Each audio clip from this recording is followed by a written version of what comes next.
Hello, praise. Mic testing. Okay, so naka-live na po tayo. So pwede nyo na po i-share yung live natin. So balik ako sa OBS. Lag po kasi yung kahapon, medyo dumidikit yung mga mukha natin.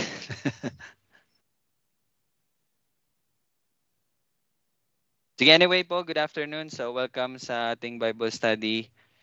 At magpapatuloy tayo sa pag-aaral sa Luke. So sana po nag-aaral talaga kayo at sana po ay inaaral nyo talaga ang salita ng Panginoon. At sana po ay sinasabuhay talaga natin yung salita ng Panginoon. At sana po ay nagiging totoo din tayo sa isa't isa, no? Na wala po tayong mga tawag dyan, pagtatago, wala po tayong mga panglilin lang, no? Na tinatawag. Kasi inaaral ko po kasi yung Psalms chapter 12. Kasi yun yung word natin sa NPHP.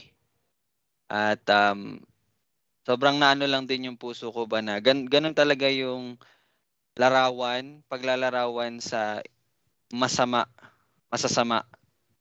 or paglalarawan din sa tinatawag doon sa mga anak ng mga tao, no? Hindi hindi anak ng Diyos but anak ng mga tao. Ibig sabihin yun po yung mga faithless, yung mga walang mga mayayabang, mga masasama, no? Mga hindi nananampalataya. Sabi talaga doon, puno talaga sila ng pagsisinungaling. Yung mga bibig na puno ng pagsisinungaling. So, ayun, paalala ko lang din sa lahat, bawat isa na nandito, no? Naway walang ganong bibig sa atin. Yung walang mapagkunwari, no? Walang sinungaling, walang puro show lang, no? Papakita ka kay Kuya Ryle, papakita ka sa na nasa Bible study ka or sumasali ka sa mga activities, pero ayan, puno ka ng pagsisinungaling sa buhay mo, puno ka ng pagsisinungaling sa pamumuhay mo, puno ka ng pagtatago sa mga bagay, no, sa mga kapatid, or yun, kung meron man po kayong mga ginagawang mga hindi maganda at hindi tama, no, pamumuhay ng puno ng kasinungalingan. So, nire-rebuke ko po kayo, no, sa pamagitan ng salita ng Panginoon. Ihinto nyo na po yung pamumuhay na ganyan. Ihinto nyo na po yung pamumuhay ng pagsisinungaling. You can hide from us, no, pwede kayong magtago from us, but you cannot hide from the living God. He is omniscient. And He is He's always present, no? Saan? Kita niya lahat ng mga ginagawa nyo. So kapatid, kung may ginagawa kang patago, palihim, yan hindi makakaganda sa'yo, no? God will discipline you kasi anak ka niya eh. Anak ka niya eh. No? And ako lang din, yun nga, yung sa pag-aaral ko kanina, punong-puno talaga ng yung puso ko to share this to you. No? Kung tayo man ay nasanay na sa pamumuhay, no, ng patago, it will do no good for us, no? So, ayun. Yun lang. Yun lang opening natin. Hindi tayo ganun eh. Hindi ganun ang mga anak ng Diyos eh. Hindi ganun. Hindi ganun tayo. So, kung nagiging ganun ka, by God's grace and by the power of the Holy Spirit, no, papabanalin naman tayo ng Panginoon. We will overcome that. Pero you need to hear this, kapatid. Kailangan mo marinig to. No? The days are coming, palapit na ang Panginoon, at laging malapit na ang Panginoon. So, wag niyong sayangin yung buhay na binigay ng Panginoon. Na po? Okay? So, ang lahat ng lalapit sa Kanya ay dapat kilalanin siya na banal. So kung naglalaro ka po, naglalaro ka, hindi po 'yun pwede, no? Banal ng Panginoon. So let us pray bago po tayo magsimula. Let's pray. Our Father in heaven, ikaw po ang Ama namin dahil po sa iyong habag at iyong awa. Sa pagkupkup mo po sa amin, kami na mga anak ng pagsuway, kami na mga dati ay anak ng kapuutan, kami na mga patay sa aming pagsalangsang sa aming mga kasalanan. Kami po ay iyong binuhay muli. Kami po ay iyong binigyan ng bagong puso, pinagkalooban ng iyong spirito. At maraming salamat, Panginoon, dahil ito'y biyaya mo. O Diyos, tunay nga, ang iyong mga liligtas ay maliligtas dahil sila'y iyong iingatan, dahil sila'y iyong papabanalin, at walang anak mo, walang taong nagsasabing sila ay nasa liwanag ang mananatiling mamuhay sa kadiliman. Pagkos kami lalapit sa ilaw upang mahayag ang lahat ng aming mga ginagawa. At salamat, Panginoon, dahil ikaw ang naglinis nito at patuloy na maglilinis. Na kami ay mamuhay ng may pagtalikod sa mga kasalanan dahil ang pananampalatayang pinagkaloob mo ay may kabalikat na pagtalikod sa kasalanan, sa mga kasalanan. O Diyos, ang iyong salita ngayon ay tunay ngang maunawaan ng bawat isa dahil ikaw magtuturo nito, Panginoon. At patuloy na pagpapalago sa bawat isa. Maraming salamat, O Diyos, dahil ikaw ay tunay at ang salita mo ay tunay. Ito aming panalangin sa pangalan ni Jesus. Amen. Okay po. So magpapatuloy tayo sa verse 34. Kahapon na tayo po ay nag-end dito. At natatandaan ko po na share ni Kuya kahapon na tunay ngang ito isa to sa patunay na wala talagang nanggagaling pagpapala sa kay Maria at kaya nakakakilabot na banggitin yung Hail Mary. 'Di ba? Hail is parang taas, parang ganoon. Tama ba? Hail, pagbibigay pugay sa isang tao na makasalanan lang din, nabiyayaan lang din ng habag at awa ng Panginoon. So madagdag ko lang po dito sa verse 34, paano mangyayari ito samantalang ako'y wala pang nakikilalang lalaki? So kung matatandaan po natin sa nakaraang mga Bible study po natin, meron po tayong naging discussion patungkol sa naging tugon po ni Zacharias, no? At yun, medyo nagkaroon tayo ng confusion kasi nung una, sa pagkakaintindi natin, ito'y parang tanong lang. Pero ito, naintindihan naman din natin na iyon ay pagpapakita talaga ng pagdududa. At nabanggit nga nung time na yon, bakit yung ganun din naman ang nangyari kay Mary or Maria na ito na binabasa na po natin sa verse 34. Paano mangyayari ito samantalang ako'y wala pang nakikilalang lalaki? Pero kung atin po talagang susuriin ng mabuti, ito po ay hindi pagpapakita or tanong na pagpapakita ng pagdududa, but ito po ay tanong na pagpapakita ng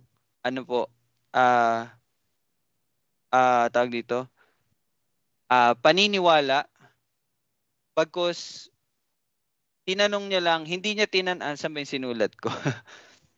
Hindi niya po tinanong, napaisip lamang siya kung paano ito mangyayari, hindi kung ito ba talaga ay mangyayari.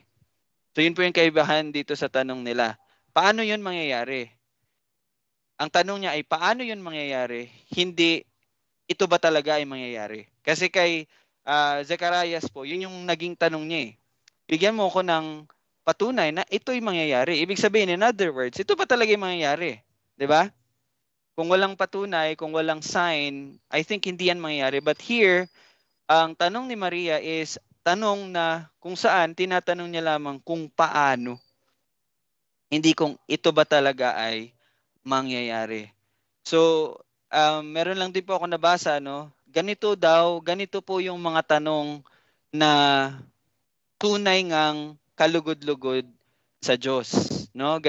Dapat ganito po din tayo magtanong. Sabi po sa mga kawikaan or Proverbs, chapter 25, verse 2, no? Sabi dito, kaluwalhatian ng Diyos na ang mga bagay ay ilihim.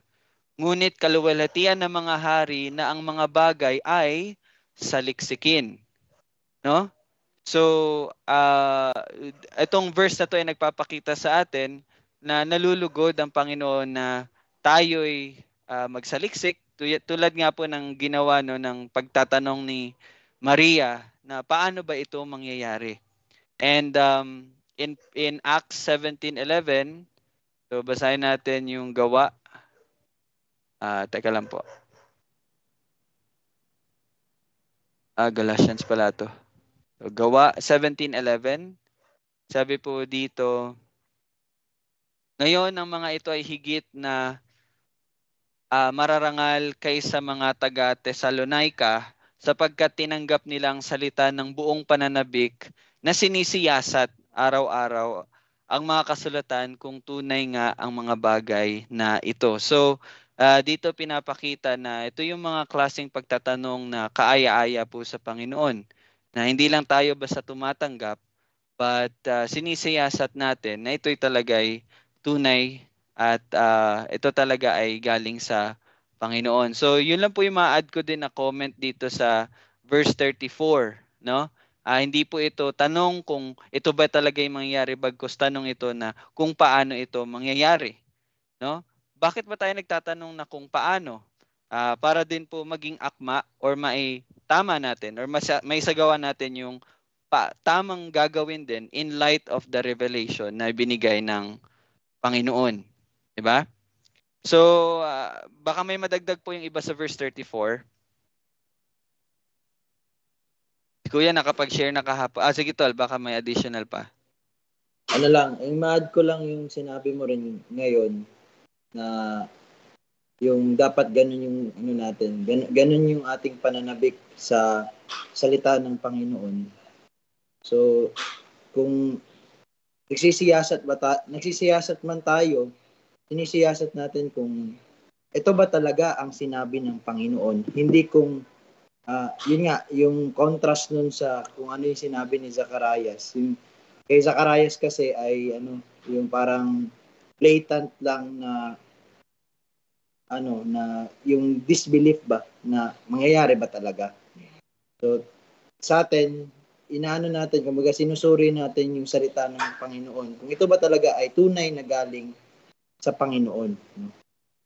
But once we acknowledge na it is the Word of God, and we are sure, sure po tayo na ito nga ang salita ng Diyos, itong Biblia na meron tayo. Kung talagang nag-i-stick tayo doon sa pag-acknowledge nun, so dapat nakikita rin yun sa pagsasaliksik natin, pag-meditate natin sa salita ng Diyos, day and night, parang ganyan. Baka kasi no magkaroon ng maling pagtanggap yung sinabi na dapat siya sa atin. Hindi po yun pagdududa, but yung ano talaga, lalo na ngayon, and even hindi lang ngayon, but kung babasahin niyo po yung mga epistles or yung mga letters, most talaga sa mga letters may warning patungkol sa mga maling katuruan at maling mga tagapagturo, no? So yun lang din po yung ginagawa natin. Hindi tayo nagdududa, but we examine kung ito ba talaga ay nagagaling sa Panginoon, no? At we praise God kasi naano na tayo doon, kumbaga nabigyan na ng linaw yung mga bagay na iyon. Hindi na tayo tulad ng dati, no, na tanggap lang tanggap, basta sabihin born again Christian siya or Christian siya, tinatanggap natin. So we praise God na binuksan na yung mga mata natin, no, patungkol doon sa mga ganong klaseng katuruan, no? So later mas ma-discuss pa natin 'yan. So verse 35, at sumagot ang anghel sa kanya, bababa sa iyo ang Espiritu Santo at lililiman ka ng kapangyarihan ng kataas-taasan, kaya't ang batang banal ay tatawaging anak ng Diyos. Okay, so we would like to hear, no, from others sa kanila pong mga napag-aralan dito sa verse 35.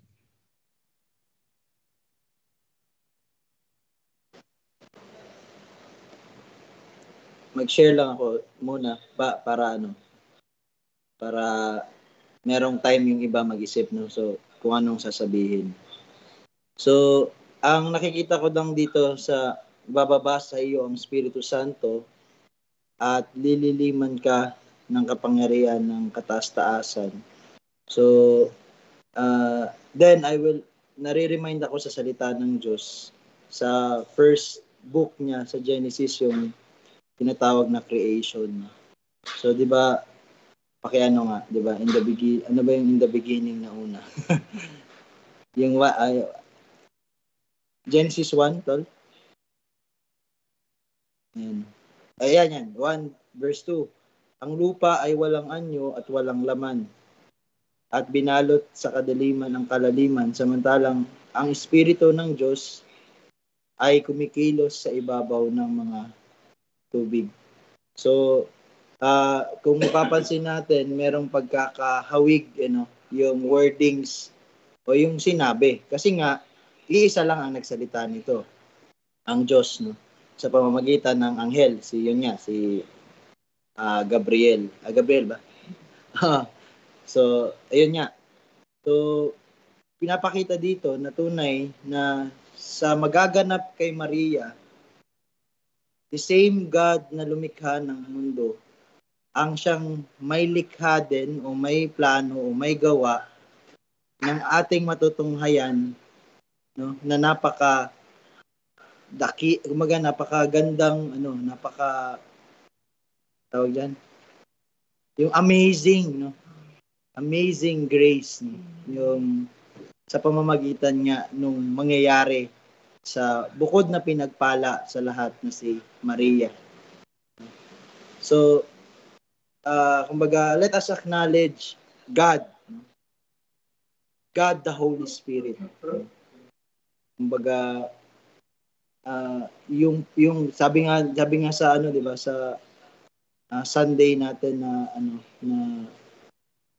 yung topic, yung tamang kapangyarihan ba 'yon? Na though ang Espiritu Santo ay malimit lalo dun sa mga hindi talaga nag-aaral o hindi mga aral, parang inaano nila as, alam niyo 'yon, yung power ba na parang siya ay isang puwersa lamang. But dito, pinapakita na talagang merong kaluwalhatian, at may kaluwalhatian ang Espiritu Santo. Hindi lamang siya, tama naman yung na babanggit natin, na siya ay siya nga, di ba? Siya ay tao, no? Siya ay hindi tao na tayo, human beings. He is one distinct persona doon sa Trinity, no? Trinity. And kung nakinig kayo doon sa message sa Lord's Day, so yun, naiklaro naman din sa atin yun. So yun, na-amaze lang ako dito sa naging tugon doon sa immediate na katanungan or pagsisiyasat ni Maria. Okay. So yun lang muna, yun. Amen. So dito din natin makikita yung distinct na work, no, ng pangatlo na persona sa Triune God, no? Ayun, sana nga nakinig kayo nung Sunday. Ayun. Sige, anyone, baka may madagdag pa po ang bawat isa.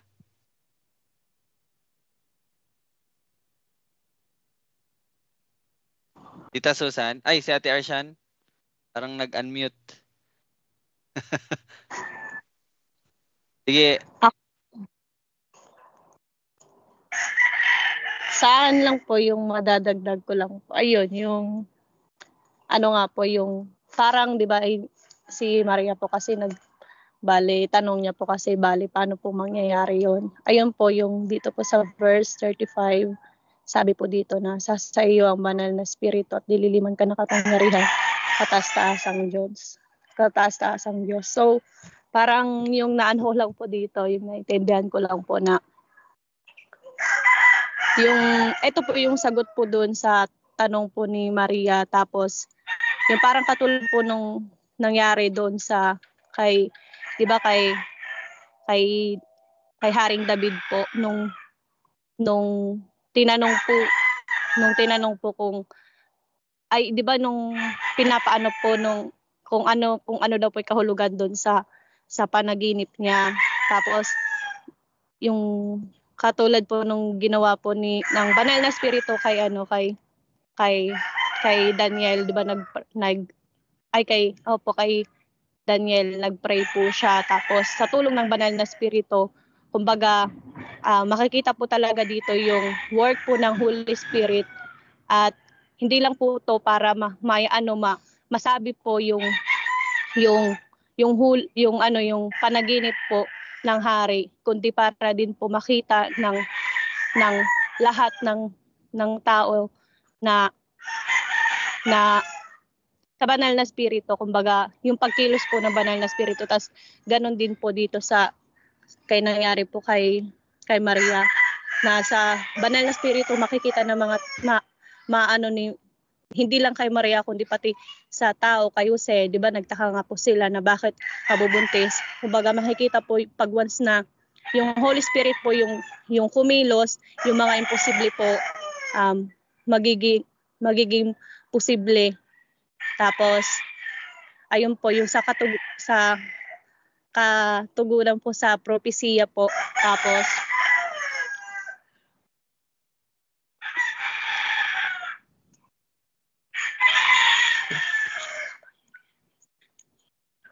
ayun lang po. Okay. Sige, Ate Arshan, thank you, no? Mas marami pang sagot yung manok ay. Joke lang. Joke lang po. Okay. Ayan nga, no? So, nakakatuwa na na-highlight na po natin dito yung Espiritu Santo. Kasi dati, 'di ba, parang nadadaanan lang natin siya. Oh, yun, no. Bababa yung Holy Spirit, tapos yun na. Pero ngayon, ibig sabihin po, nakikilala na talaga natin yung Panginoon, no? Hindi na siya nagiging parang vague or parang alam mo yun, malabong imahe sa atin. But sa pamagitan ng salita niya, nakikita at naunawaan at nakikilala natin siya. Kanina nga habang nag-aaral ako, naisip ko talaga no, na yung panalangin din, yung prayer talaga is ano talaga siya, paghahayag siya. Kumbaga, sabi ko nga, naway ang panalangin natin, ang nagiging foundation nun is yung pagkilala natin sa kung sino ang Panginoon, no? So, ayun lang, natutuwa lang din ako na ngayon nagiging clear na siya sa atin. So we praise God for that. Ako lang din, dagdag ko lang din dito dito sa bababasa yun, no, yung Espiritu Santo. Yun nga, may kita natin dito yung distinct work, no, ng third persona ng Diyos, which is the Holy Spirit. At ito rin din ay malinaw na mensahe na si Jesus talaga ay anak ng Diyos. Okay? This verse, no, magagamit natin to na to back up na si Jesus talaga ay anak ng Diyos, no? Siya ay nanggaling sa gawa ng Espiritu Santo. So, and then kung magpapatuloy tayo dito sa verse 35, lililiman ka ng kapangyarihan ng kataas-taasan. By the way, kataas-taasan or most high is patungkol po sa Diyos Ama. No, yun po ang ginagamit din. Title din, no, ng first persona, which is God the Father. And kung titingnan po natin ito sa ano ba to? Okay, Greek. Sa Greek word, mula po sa Greek word na episkiazo, nang ibig sabihin po ay basahin ko muna English, no? To invest with preternatural, o ibig sabihin hindi kayang ipaliwanag ng kung ano ang natural na influence. So yung lililiman po dito na word, ibig sabihin po nun is yun nga, yung merong supernatural na nangyari at mahirap or hindi siya ma-describe sa pamagitan ng natural na natural explanation. So dito talaga natin makikita yung pagkilos ng Panginoon, no, yung word dito na lililiman ka. Ang word na to ang word na to is patungkol sa miracle, no, na ginawa ng Panginoon. It cannot be explained. Hindi natin maano talaga kung paano kaya 'yon. Parang ganoon po ang dito sa word na ito. Sige tol, parang may ano ka. So again and again, talagang we are blessed to know the blessed talaga tayo na magpakilala, no, at ipaliwanag sa atin itong mga misteryo na noon ay nakatago. Sana yun yung bumabalot sa puso ng bawat isa, no, yung alam niyo yun, yung the feeling of the Holy Spirit, o yung, di ba, spirit filled tayo. Paano natin malalaman na we are spirit filled? Simply, we know God. Kumbaga, kilala natin ang Diyos. Hindi ko po sinasabi na kilala talaga natin ang Diyos, kasi until kahit siguro, ewan ko kung tama ito magiging statement ko, kahit siguro nasa glorified na tayo, alam niyo yun, yung meron na tayong glorified body at yan, nakikita na talaga natin yung fullness ng Panginoon. Still, in my view ngayon, sa ngayon, parang hindi pa rin talaga natin siya maaarok. Alam niyo yun? Yung baga, yes, we will share His glory, and yan yung pag-asa natin, no? Yan yung pag-asa na meron tayo, no? That the same glorified body na Jesus Christ na meron ang Panginoong Hesukristo, no? Sapagkat siya ang bagong Adan, no? Siya ang bagong Adan. So tayo ganun din. We will be in the form and likeness of Jesus Christ, but never ever divine. There's only one holy. He is the Holy One of God. He is the only begotten Son of God. And para sa akin, itong Lucas 1 verse 35, kasama nung mga verse na nagpapakita, like the baptism, no, ni Jesus Christ. We see in one picture, one substance, no, God, being God, pero may tatlong persona talaga. Kaya ako talaga, kung makikita nyo sa mga even sa social media, I warn each one na wag tayong papunta dun sa paniling lang nung yung oneness na kung tawagin. Kasi magpapakita yan na hindi mo talaga kilala ang tunay na Diyos. Okay? At importante na kilala natin siya, kasi that is our only indication na we are His. No? Kasi hindi siya kilala ng mga anak ng mga tao. No, diba? Earlier, yun yung naging introduction, no? So yun. So, you are sons of God because you know Him. Okay? So, ayun, maganda dito, di ba? Ito, 3 persons talaga to. Bababa sa iyo ang Espiritu Santo at lilimliman ka ng kapangyarihan ng kataas-taasan, that is distinct doon sa unang pinakita, which is yung Espiritu Santo. Kaya't ang batang banal ay tatawaging anak ng Diyos. Distinct from the two na sinabi. So, ayun, ano talaga, yung Trinity, ano siya kumbaga, marami talaga magsasabi sa inyo, contradiction yan. Pero hindi po contradiction ang Trinity. No? Wag niyo pong tanggapin na may contradiction. Sabi niyo, isa, tapos bakit ngayon 3? Okay? Pero later, we will try na talagang at least, talagang maipaliwanag siya sa bawat isa na yung mas madali, no? Mas mapadali sa atin. Pero lang, parang heads up lang sa inyo. Hindi talaga contradictory itong Trinity. Ang tamang sa kanya, ang tamang term sa kanya, paradox, no?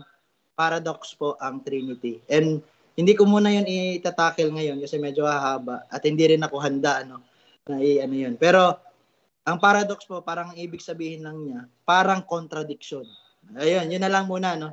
Parang contradictory, pero when you look closely, hindi pala talaga nagko-contradict. So yun lang ang So pag may magsabi sa inyo, naniniwala kayo sa Trinitarian God, contradiction 'yan O, ang isasagot nyo agad, hindi naman to contradiction. Sabi ni Kuya Jello, paradoxical tong Trinitarianism. Okay, wag niyo ipaliwanag ano ibig sabihin ng paradox, pero in layman's term, parang contradiction siya. Parang lang.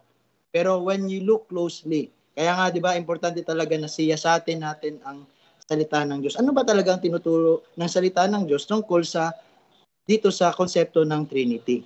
Okay? So yun lang po. Para lang inaano ko lang kayo parang as sheeps, no?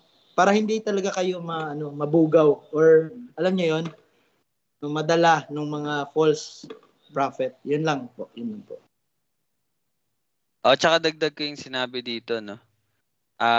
John 17:3. Ito ang buhay na walang hanggan, na ikaw ay makilala nila na iisang Diyos na tunay at si Jesucristo na iyong sinugo. So, dati hindi ko maintindihan talaga tong verse na to. Bakit buhay na walang hanggan, makilala siya? Paano mo to may explain?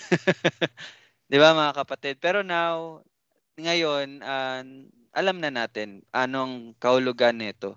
No, yun ay buhay na walang hanggan na makilala siya na isang tunay na Diyos. Kasi ibig sabihin, ang tanging makakakilala lamang sa kanya yung mga binuhay niya, 'di ba? So we praise God for that. Sige, balik tayo sa verse 35. Baka may dagdag po yung iba.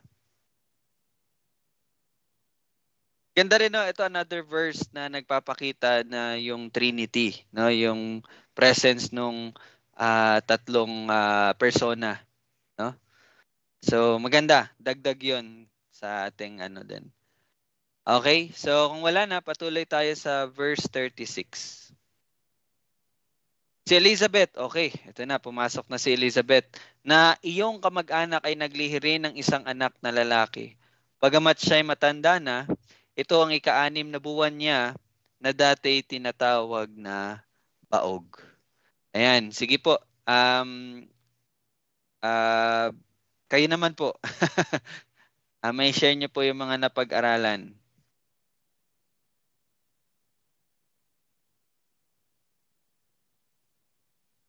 Sige to, labang nag-iisip sila to.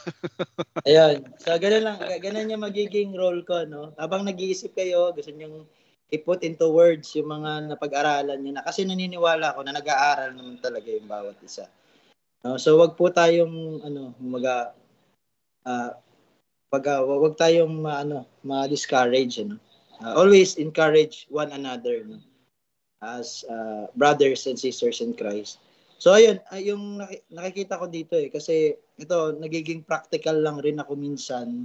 And kasi talaga our doctrine, yung doktrina, hindi yung doktrina natin, pero yung doktrina na nababasa natin ngayon, no? Ngayon na tayo pinaliwanagan na ng Espiritu Santo at pinapaliwanag niya sa atin araw-araw ang salita ng katotohanan. Sapagkat siya ang may akda nito, no? Wag po natin kakalimutan na the scripture is God-breathed, no? Kumbaga ito ay hininga, expiration ng ating Panginoon. And so, ang author po talaga natin is wag tayong magkakamali na i-ano natin na sila Pablo ang nagsulat nito, sila Pedro ang nagsulat nito, sila Moses ang nagsulat nito. May isang pong may akda nito. At ayun ay ang Espiritu Santo nga na napag-aralan natin kung sino siya, ano ang kanyang gawain, ano ang kanyang persona doon sa verse 35. At dito sabi, si Elizabeth na yung kamag-anak ay naglihi rin ng isang anak na lalaki. Bagamat shy, si Elizabeth ay matanda na. So here we are talking of another person, and that is Elizabeth, tao po. Ito ang ika-6 na buwan niya na dati tinatawag na baog. So si Elizabeth po daw ay baog. Sabihin yung tao po, ano po ang meron sa tao? Yung tao po ay nakadepende sa circumstance na meron siya. And this time, her circumstance, noon, ang circumstance niya, dati ay siya ay baog. Pero alam natin, ngayon, sa paglililim din ng Espiritu Santo, no? Pagpapakita ng kapangyarihan ng pagpapamalas din kay Elizabeth, gaya ng pinamalas din kay Maria na kanyang cousin, na kanyang pinsan. So, ito, nakita natin na bagaman, no, ang tao ay may ganong bound siya sa kanyang circumstance. Pero yung limit, there's no limit to the power of God. There's no limit to the power of the Holy Spirit. Kaya nga sabi ni Ral, it is preternatural or supernatural. No? So, kaya pagpapakita na there's hindi talaga natin kailanman malilimit ang Diyos. Okay? Hindi nakabase sa kung ano yung magiging desisyon natin, no? Ano yung magiging kalooban natin. Yun nga yung mga naturalistic na magsasabi na we have nga yung free will, no? Pero it's the other way around, no? Tayong lahat ay nasa limit lang ng kung ano yung kalooban ng Panginoon sa bawat isa sa atin. Okay? So hindi po talaga tayo ang naglilimit sa Panginoon. Okay? And kaya nga po pinapalagan ko po talaga yung mga Kristiyano kuno, no? Na magsasabi na God, ito po ba yung sagot nyo sa aking panalangin? Na para bagang ang Diyos pa ang sasagot, ang may dapat na managot sa isang nilikha. Baliktad po, tayo po ang sasagot sa Diyos. Sa ating pananalangin, kaso nga lang po, yung word na pananalangin ngayon, ginagawa na lang ng tao, no? Na parang sila ang nananalangin. Okay, sila, kumbaga, alam niyo yun, yung talagang binibigay talaga natin yung importansya sa atin, na dahil nanalangin ako, kaya walang magagawa ang Panginoon, kundi sagutin ako. And I know na ang sagot niya, yes, no, hindi maybe, pero just wait. Yun po ang katuruan dati, no? Pero mali po yun. God, ang Panginoon po, wala po siyang konseho. No? Ang totoo po, He is our counsel. Okay? Siya ang sasagot sa mga katanungan natin. Na, Panginoon, ito po ba ang iyong kalooban? Ganun po ang ating pananalangin. No? Ibig sabihin, mag-yes ba ako dito or mag-no? Hindi yung si God ang mag-yes or no sa katanungan mo, sa inquiry mo. No? So, sana, daw hindi ko siya mapaliwanag ng, alam niyo yun, pero sana nagigets niyo pinanggagalingan ko regarding this matter. We are limited, finite people, and God is eternal, infinite God. So doon pa lang there's a great difference. Wag nating babaliktarin yung order na yun. Because it is God who ordains everything under the sun. So ayun, si Elizabeth na dati baog, ngayon ay 6 na buwan nang may dinadala sa sinapupunan. So yun lang yung masishare ko. Very clear, Tol. Very clear. So, salamat sa Panginoon, no? At mas pinapaintindi pa talaga sa bawat isa. So, yun ba, no? You see, kanina lang, sa pag-aaral ko din, yung about sa prayer din yung naano ko. And then now, mas binigyan pa tayo ng malinaw, no, na explanation about sa pananalangin. So, grabe talaga, no? Grabe yung distortion or yung pag perversion, no, ng salita, no, ng Panginoon. Yan, one example is yung pananalangin. Ngayon, we see pananalangin as our way. 'Di ba? Our way. Lord, ito ganito ganyan. But the true meaning of prayer is God's way, no? It is yun yung pamamaraan niya. Kasi nga lahat tayo ay yun nga maganda yun, no? We are bounded only sa kung ano po ang kalooban ng Panginoon. At ang mga nakakarinig, yun sila ang mga binigyan ng pandinig. So we praise God for that. So dagdag ko lang din dito sa ako naman nung nabasa ko yung dati tinatawag na baog, nakita ko lang dito yung general na working ni God.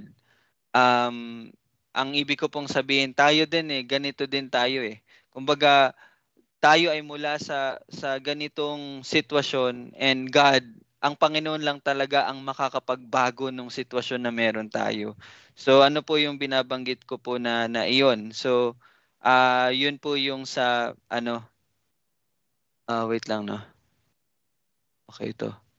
Okay, yung tayo po na dati ay bulag, tayo na dati ay naligaw, tayo na dati ay hindi nakakakita or mga bulag.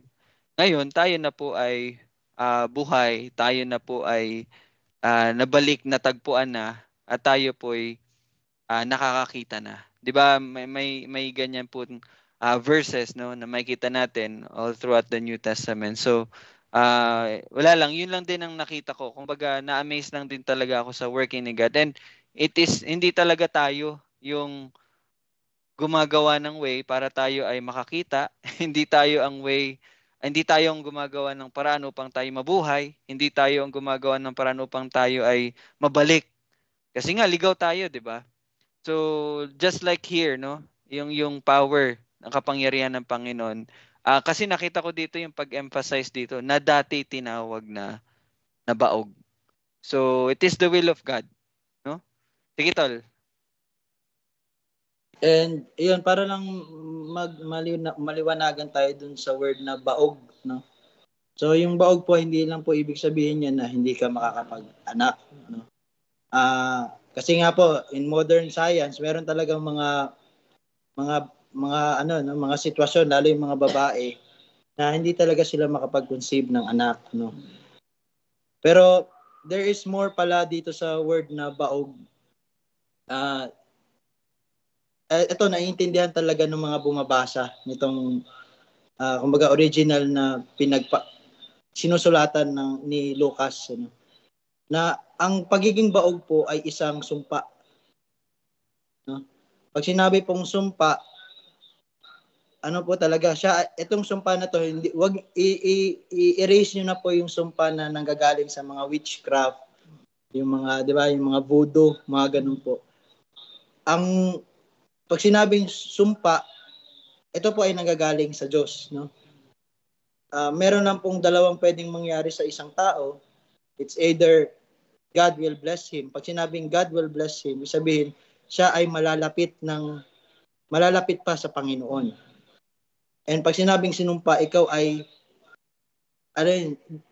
lumalayo ka, no? Pag ikaw ay ini-exile. Kaya po yung word na exile sa Israel, that is a curse from God. And inanong ko lang, chinek ko lang sa ChatGPT, no, yung etymology ng word na barren. Galing daw to sa Latin word na bara. Alam niyo yun, yung parang may obstacle. So, ibig sabihin pala, ang Diyos, di ba alam naman po talaga natin, your sins have hidden His face from you so that He will not hear you. Siya po yung naglagay ng bar. No? Di ba? Pag nasa presuhan tayo, may mga bars po doon. Parang ganun. Pero ngayon, sa awat habag ng Panginoon, siya rin yung may kakayanang magbukas ng sinapupunan nitong mga baog na, in this example, si Elizabeth. So really, it is, again, the mighty workings of God. So wala talagang ibang nag-glorify dito but the work of God, the hand of God. So the power, yung sabi nga ni Rael, no, ang tunay na kapangyarihan. At yun ay ang Espiritu Santo. Sovereign will talaga ng Panginoon, no? Siya ang nagbara, siya lang din ang may kayang, no, tumanggal noon. So Soli Deo Gloria, no? Wala talagang ibang dito. No? Walang highlight tayo, hindi talaga tayo highlight nito, no? It is God alone, no? So we praise God for that. May madadagdag pa po ba kayo yung mga babae? Alam nyo na. Alam nyo na. Okay, anyway. So, ayan, may kita natin dito din, no, yung previous verse kasi is yung patungkol kay Mary and ngayon kay Elizabeth. Yun ay parehong pangyayari na kung saan may kita mo talaga yung pag-work, no, ng Panginoon. And mamaya or bukas mas ma-emphasize pa natin siya dito sa verse 39, yung kay Mary, yung binisita na ni Mary si Elizabeth, no? Mas maano pa natin yan, mabibigyan pa natin ng diin itong na to. Pero patuloy muna tayo sa verse 37, may time pa tayo. Sapagkat sa Diyos ay walang salitang hindi mangyayari. Ang akin lang po, note ko lang dito yung sana wala na din po sa atin yung pagbabaluktot, no, ng verse na ito. 'Di ba? Maraming tao talaga gumagamit ng phrase na to sa kanilang mga mga bagay-bagay na gusto nilang yung alam mo yung pag magki-quiz ka or mag-exam ka, magte-take ka ng exam, no? Wala talaga basta walang imposible sa Panginoon, maniniwala ako ganito ganyan. So, ngayon na sana naunawaan natin na yun, no, yun? Pagde-degrade yun sa sa salita ng Panginoon, no? But dito, ang konteksto nito is walang imposible kasi yun ang kalooban talaga ng Diyos, no? So, sige, may madadagdag pa si Kuya. Alam mo na yung mga ko. Ito. Basa ko na yung body movements mo. Kaya nga nabasa mo na eh. Yung dito lang kahit dito sa abtag, walang salitang hindi mangyayari. So ano po yung pinag-uusapan? Salita. So as long as nababasa mo yan sa salita ng Diyos, mangyayari at mangyayari yan. Pero pag wala yan sa salita ng Diyos, yun sa konteksto na gustong i-ano ni Rel sa atin, yung mag-i-exam ka, mag-ano ka ng board, siya ba ang aking papangasawahin? No? Siya ba yung babae para sa akin? No? So, actually, marami tayong ginagawa noon, tol, na mali talaga, no? Nakita natin yung pangalan na Bethel. Pag may Bethel lang dyan, sige. Siya na pangarap natin, no? Alam niyo po kung anong kalooban ng Diyos para sa yung pag-aasawa, no? Kung ano yung gusto mong asawahin, yun ang pangasawahin mo. Yun po ang kalooban ng Diyos para sa iyo. Hindi, mapangasawa. Yung gusto niyang mapangasawa mo ay yung gusto mong mapangasawa. Okay? Yun po, no? Ikinaklaro ko lamang po yun. Pero, balik tayo, walang salitang hindi mangyayari. So long as this is founded by the truth of the word. Hindi yung yun nga, nagbabasa ka ng salita, pero ikaw naman ang gumagawa ng sarili mong exegesis, ibig sabihin, eisegesis po yun. So, hindi po. Dapat yung exegesis mo is from the Word of God. Ano ba yung sinasabi ng Diyos sa akin? Ibig sabihin po, it is the Holy Spirit na nag-i-interpret. It is not you per se. No? Hindi po ikaw nag-i-interpret ng salita ng Diyos. Yung interpretation, ang itatanungin mo po, yung nagsulat, yung may akda, at yun po ay ang Espiritu Santo. Kaya nga po, kung walang Espiritu Santo, wala yung tunay na kapangyarihan, bogus lang po lahat ng sinasabi nila. Kasinungalingan lamang po ang sinasabi nila. So yun po yung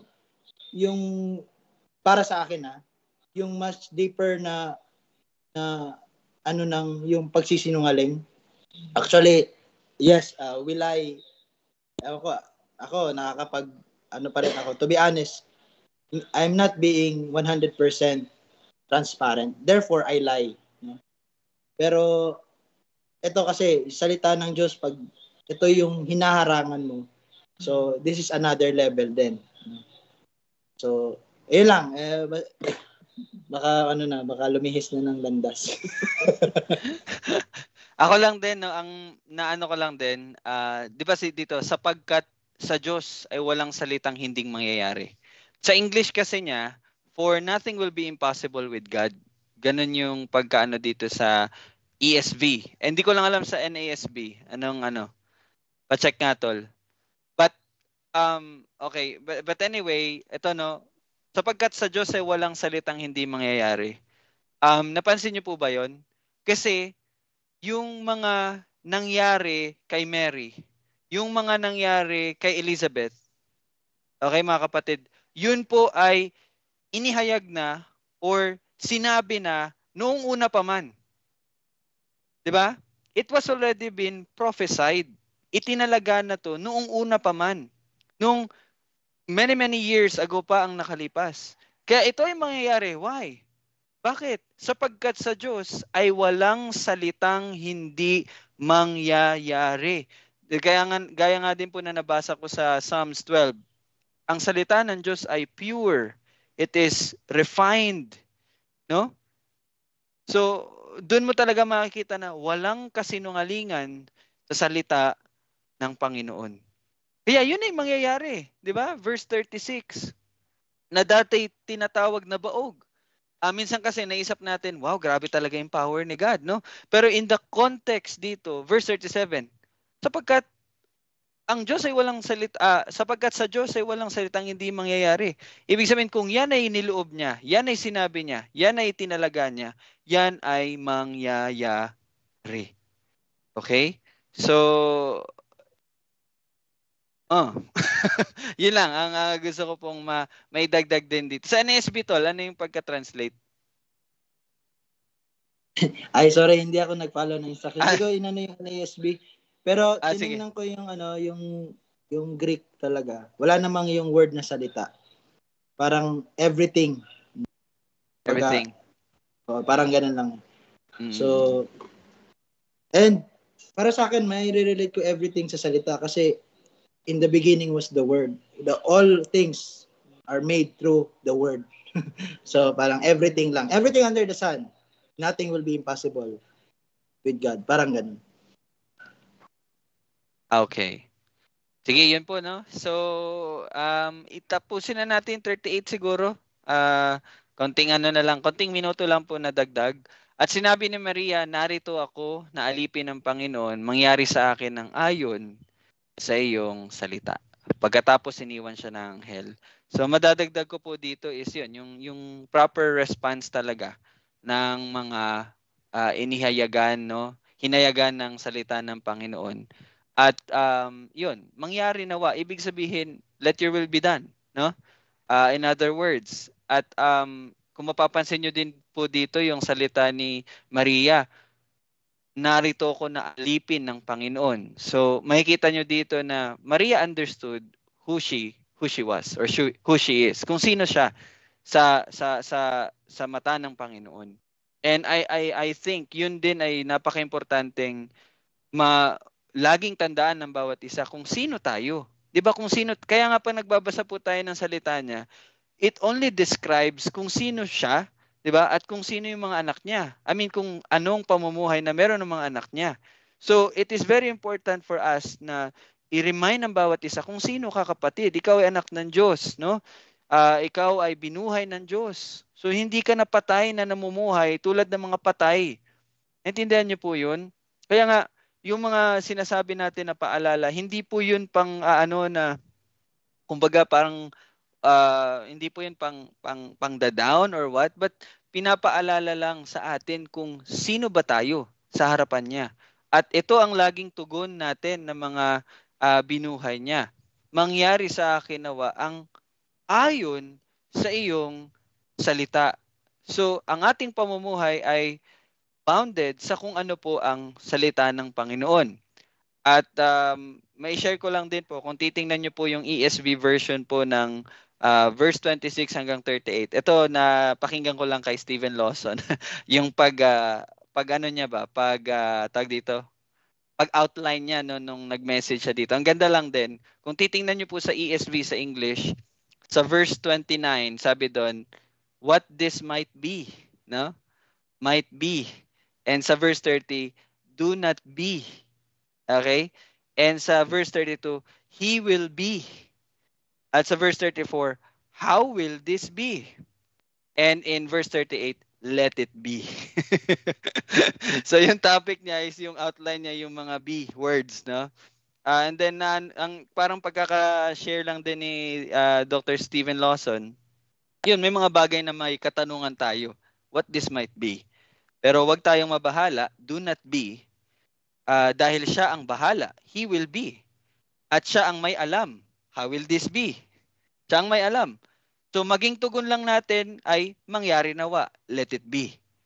'Di ba? Intindihan niyo po mga kapatid, 26 to 38. Yun ang mangyayari sa atin eh. Yun laging mangyayari sa atin. Lord, let it be. Let it be done. No? Alam niyo, tunay talaga na we will overcome. We will overcome. Yung mga dating kagustuhan natin or yung mga dating pamuhay natin, lahat 'yon papabanalin talaga tayo. Kasi kung tunay tayong naniniwala sa kung anong itinalaga ng Diyos Ama at tunay tayong naniniwala sa ginawa ng Panginoong Hesukristo, tandaan niyo po at maniwala tayo na tunay din ang gawa ng banal na Espiritu. At ano 'yon? Siya ang magpapabanal sa atin. Ibig sabihin, 'yon, ang mga binuhay ay mamumuhay talaga bilang buhay, hindi bilang patay. And it is true. And it will be true. Yun ay magiging tunay sa buhay ng bawat isa na binuhay at niligtas ng Panginoon. So, ayun lang ang parang gusto ko lang ma-share din dito sa verse 38. So, sige, open pa tayo. Yung iba po, baka may masabi po kayo dito sa verse 38. Let it be. Sabi Stephen Lawson, so our application will be, let it be. Kayo po.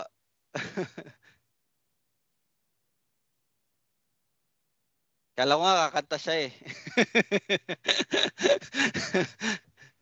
Yan yung message natin nung last Sunday.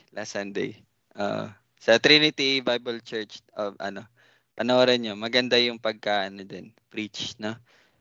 Sige, anyone po? Tol, habang nag-iisip sila. Tagal nila mag-isip pa. So, bali, yun talaga pala ang magiging response talaga ng binuhay ng Diyos. Na siya talaga ay tatanggap sa salita ng Diyos. Tatanggapin niya talaga si Hesukristo ng buong buo. No? Kung sino ang tunay na Hesukristo. Kaya yung adoption natin na dinidescribe ng John 1:12 ay tunay nga mangyayari. Sapagkat tayo ay, kumbaga, tunay talaga na tatanggapin talaga natin yung salita. Hindi yung kung paano natin gustong tanggapin yung salita.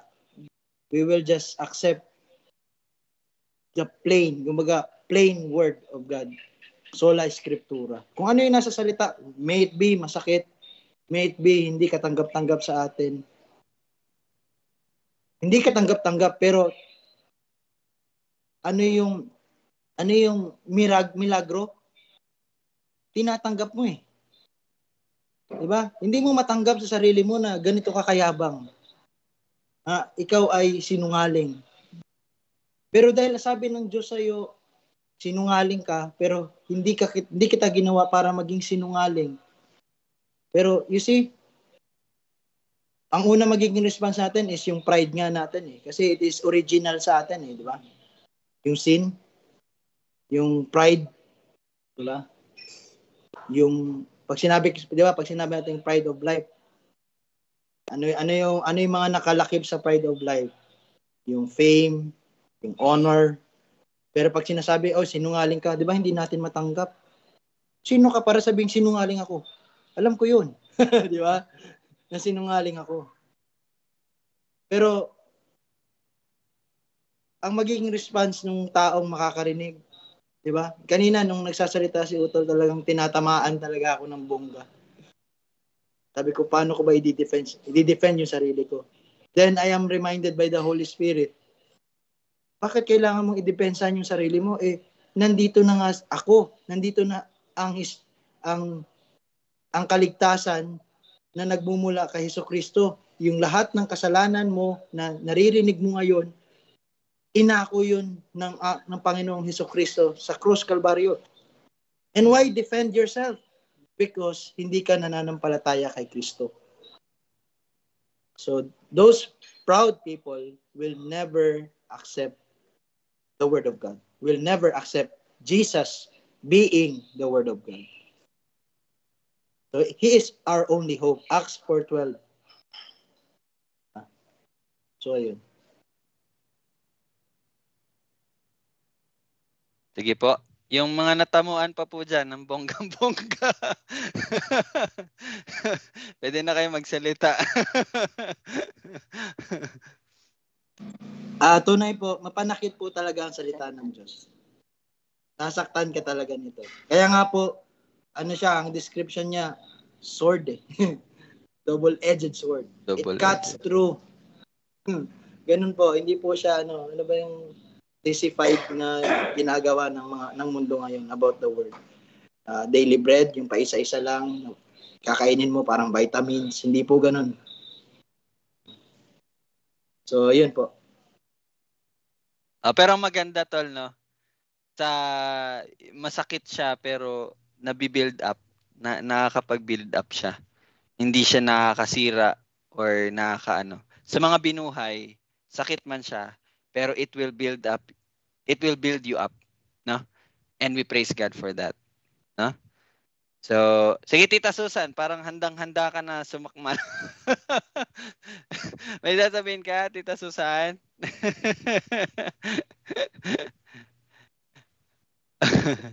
Ay, si Ate Arshan daw. Sige, Ate Arshan.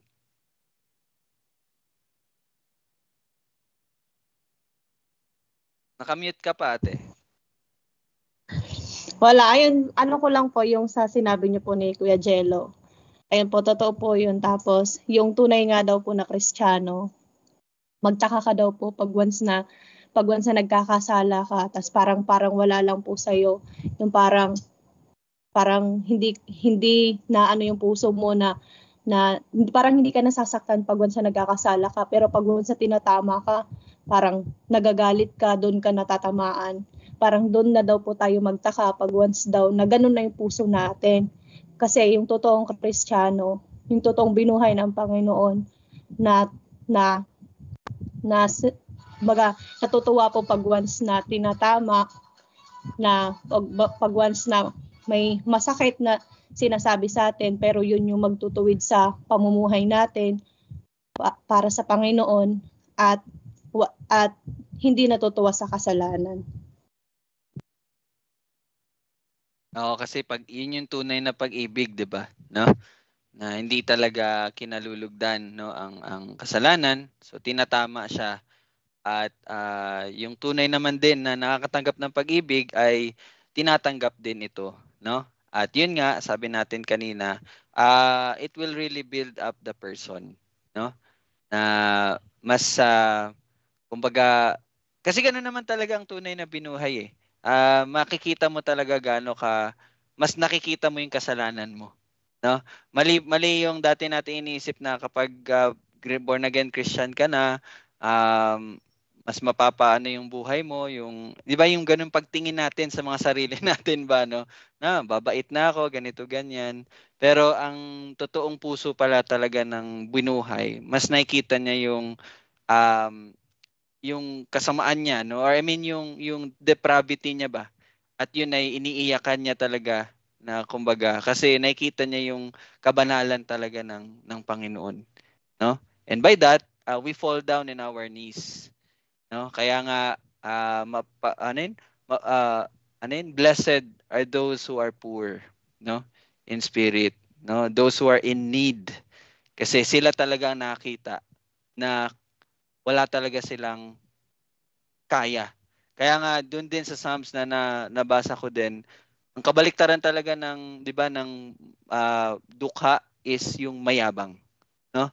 At kung babasahin natin sa Biblia, yung pagiging mayabang talaga is ibig sabihin nun, 'yon, it's either sa sarili mo, sa pamagitan ng sarili mong kakayanan, kaya mo iligtas ang sarili mo, or naniniwala ka na walang mangyayaring masama sa iyo. Kumbaga, nine-neglect or hindi mo ina-acknowledge na may pagdadating na paghuhukom. Yun, mga mayayabang yun. Yun silang hindi nakakita ng paghuhukom at hindi nakakita ng pangangailangan nila sa Panginoon. So, mga arrogante ba, no? Mga palalo, mga ganun. No? Sige, so, Tita Susan, may, ano ka ba? Parang naka-ready ka na i-unmute yung, mo, mic. Tita Susan, nag-ano ata, nag-pause ata yung sa video. Sige, so, bukas na lang po ulit, no? Maraming salamat sa pagbibigay nyo ng oras. At, yon, blessed are those na nakarinig, no, ng salita ng Panginoon. So, salamat talaga sa Kanya. So, tayo po ay manalangin sa ating pagtatapos. Let's pray. Panginoon, maraming salamat po at patuloy mo kaming itinutuwid at pinapatuloy na pinapahayag at pinapaintindi ang iyong salita. At tunay nga na ang buhay na walang hanggan ay makilala ka na iisang tunay na Diyos at si Jesucristo ay ang nanggaling sa iyo, ang anak ng Diyos na siyang Mesiyas at tagapagligtas. At maraming salamat sa kapangyarihan na pinagkaloob mo sa pamagitan ng banal na Espiritu na siyang gumagabay at nagtuturo sa amin at pinapahayag ang mga malalalim na katuruan mo. At salamat Lord at lahat ng ito ay hayag na. Dahil ikaw po ang naghahayag nito. Ikaw lamang po ang purihin sa lahat. Maraming salamat. Ito aming panalangin sa pangalan ni Jesus. Amen at amen. Okay, thank you po. So, see you po ulit bukas, no? 4:30. God bless po sa lahat. Ingat po tayo. Bye-bye.